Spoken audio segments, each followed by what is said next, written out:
Well, well, well. Isn't this an interesting turn of events? So in case you didn't know, Dani, in her infinite wisdom, recently fired the CEO of Alberta Health Services. The same CEO that she hired after she fired that last CEO. And she was thrilled to have Athana. I'm not going to show you the clip of when she was introduced, but when Dani got rid of the last CEO and brought in Athana before firing her for the next CEO, she said that this was going to make changes. Maybe she didn't anticipate the changes that it was going to make. And to top it off, she also fired the board. If there's one thing that the UCP are good at, it's firing boards. The second time since they've been in power, and 4 CEOs. Now, over the course of the UCP restructuring healthcare in Alberta, they've put a lot of blame on Alberta Health Services.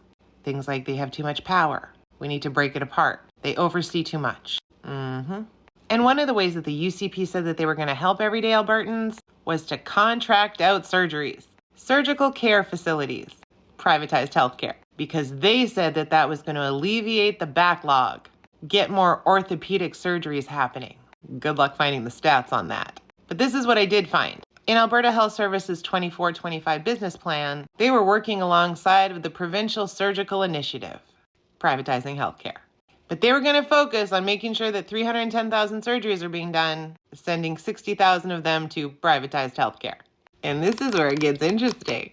I'm going to say Athana probably wasn't happy at the fact that she got turfed and got herself a lawyer. Good for you, Athana.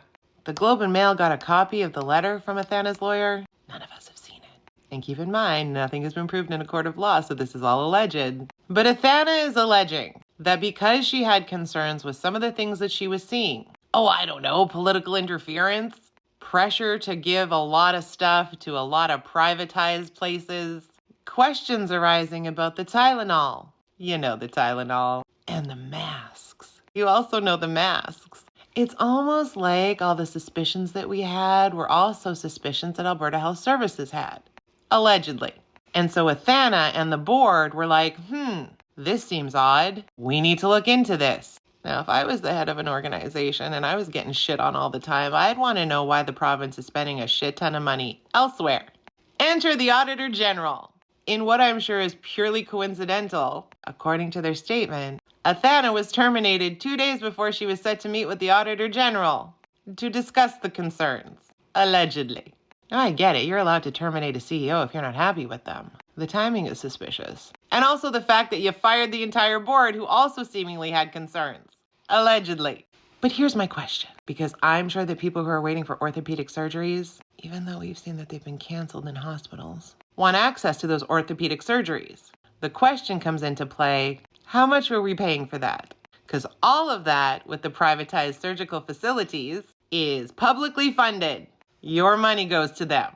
And so there are allegations that there was pushing or coercion to ensure that those things went to where they needed to go for friends of Dani's or somebody in a decision-making capacity. Maybe that's a conflict of interest. Maybe the Tylenol and the masks were a conflict of interest.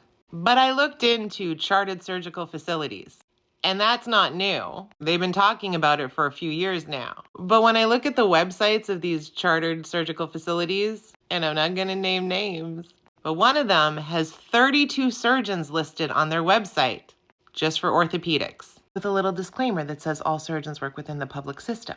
Look, and I'm not coming after these surgeons, but I just want to make a point. If we had an additional 32 orthopedic surgeons in Alberta, couldn't we perform more orthopedic surgeries in hospitals instead of privatized businesses paid on the backs of public health care?